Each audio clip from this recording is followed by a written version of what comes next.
Let's see here. Bob, are you still here? Hello. Hi there. Yes, I'm Hi. still here. Sorry. That's all right. Great to see you. You Um, too. Thank you. Yeah, you had a question about pull-offs and hammer-ons too, I guess. Yeah, I was learning a version of the intro of Jason Mraz's "I'm Yours and Yours," and the the instruction that I was following had a little bit of a transition between in the intro between the E minor and the C chord. Yeah. And there was a hammer-on and a pull-off on the first fret of the E string and a pull off on the second fret of the B string, Uh-huh. the G string. Something And like this. exactly like that, except not when I play it. Yeah, so there's a really nice transition with that, with those two notes into from that E minor into the C chord. Yeah. Um, but I've struggled with all hammer-ons and pull-offs, to be honest with you. I Yeah. got ringing problems. I've got maybe pressure problems. And neighboring finger, you call them bratwurst fingers. Mine are bigger than that, or dumber than that. I'm not sure. So I'm wondering if there's any tips that you have that might help with hammer-ons and pull-offs in general. Definitely. Definitely. I have tons of tips. And Yay! as they say, if there are many cures for a disease, you can be assured there is no cure. So, tons of tips is not good news. That's what I'm afraid of. Yeah, but hopefully one of these will help. And if nothing else, you can rest assured that probably most of the people in the Q&A today struggle with hammer-ons and pull-offs too. Who does? Raise your hand if you have a hard time with hammer-ons and pull-offs. Yeah, so you're in good company. Um, uh, so let's get the tougher one out of the way first. Hammer-ons, there aren't a lot of tricks to. Um, Let me just tell you what your goal is. You probably know a lot of this already, but you're trying to. I think it's most helpful when you're starting out with hammer-ons to just think of trying to slam your finger down on the string as hard as possible. It's actually not how it feels once you get good at them. It's not super forceful. It's more quick. But to develop that quick movement, it helps to kind of psych yourself up and go, okay, I'm just going to pounce on this string with all I've got. And you will do some damage to your pitch when you do that. If Yeah. you press too hard on the string, you'll make it go sharp. You might bend the string a little bit too, which will make it go sharp. But you're just trying to get that darn string to ring after you've picked it.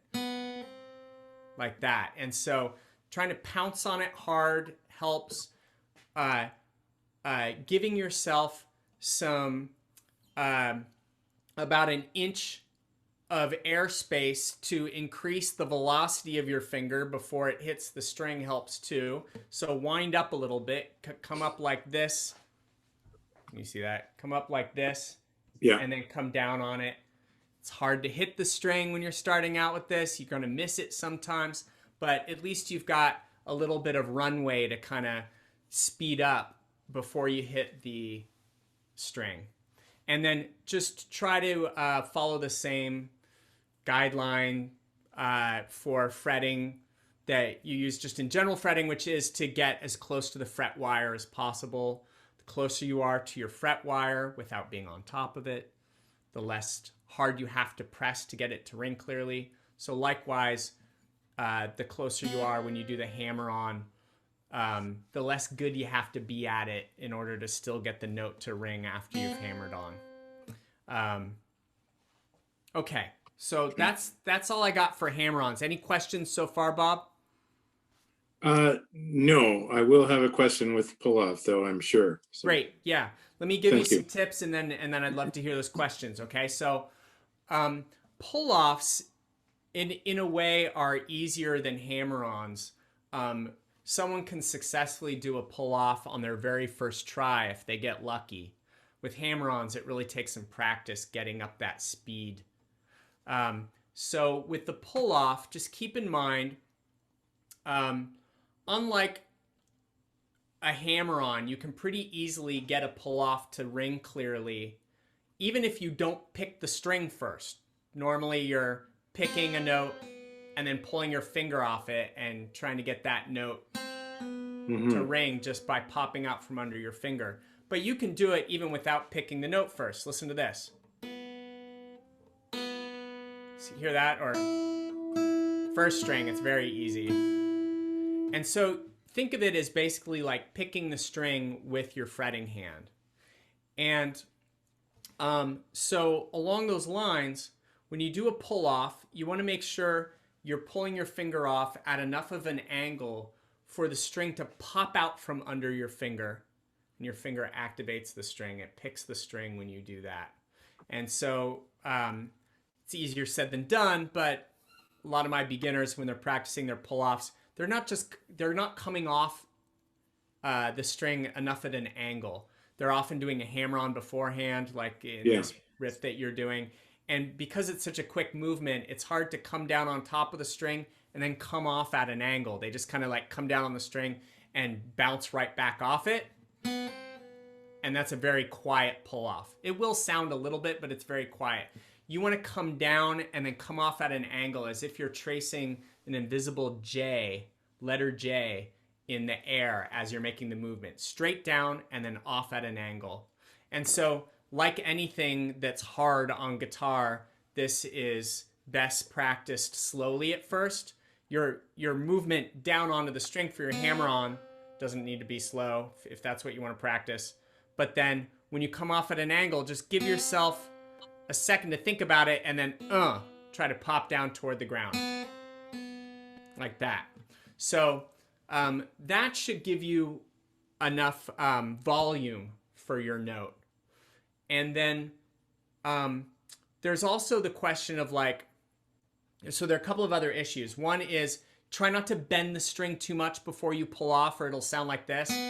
The note is gonna go sharp if you like drag it across the fretboard before it pops off your finger. So it has to be, I don't know, gentle enough so that you don't bend the string and quick enough so you don't bend the string. And then there's this whole art to pulling off so that you don't rake your finger across neighboring strings. And if anyone has a guitar handy and they want to try this out, let me show you this technique. This is something I developed on my own. I've never seen it taught before. But if you want to try this pull off, let's try second string first fret. And so fret that note. This is like a note you would fret if you're playing a C chord. Second string first fret with our first finger. And pick that note and then pull your finger off down toward the ground so that the string pops out from under your finger. And when you do it, try to get your finger, instead of just flying off into space like this, like that, try to stop your finger right after it comes off the string and have it land on the first string. And this prevents the common problem of accidentally raking other strings as you do your pull off. Like that. I'm pulling off two strings there. And you usually don't want that. And so instead, you do the pull off and your finger just pops over,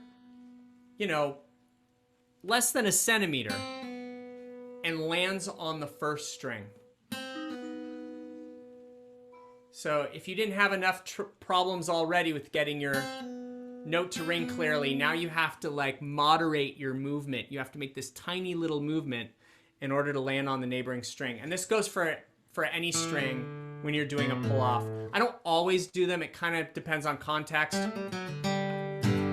With Over the Hills and Far Away, my fingers are flying right off the strings because I'm strumming the strings right after it, and so I just kind of have to be careful not to rake the strings. But if in a lot of situations, you do want to land on that neighboring string so that instead of raking it, you're actually damping it, keeping it from ringing. Bob, is that helpful at all? Yeah, it is. If I can sort of have a second part to that question, then when you're playing the E minor chord in that intro and trying to hit the G string with the pinky, it's a hammer on and a pull off. I'm finding that this ring finger is getting in the way. Yeah. And so I'm not sure if you can see that. I'm playing the E minor chord with my middle finger and ring finger.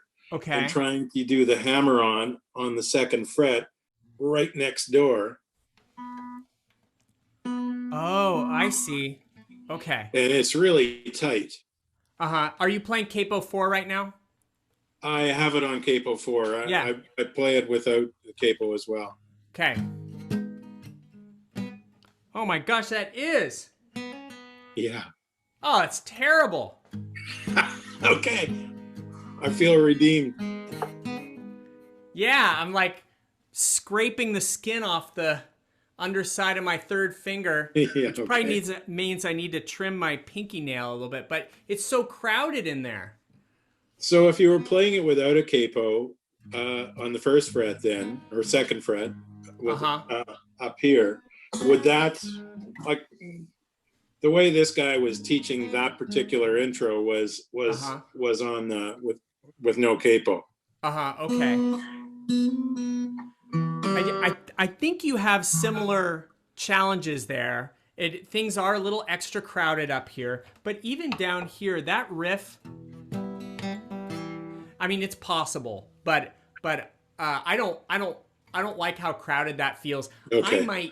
I might play my E minor with the first and second fingers, unless there are other reasons to finger it otherwise, and just hop over, abandon your fourth string for a moment, do your hammer on the third string, and then just come right back onto the fourth string again before you start strumming the chord again. With the middle finger, you mean? With the second finger? Yes.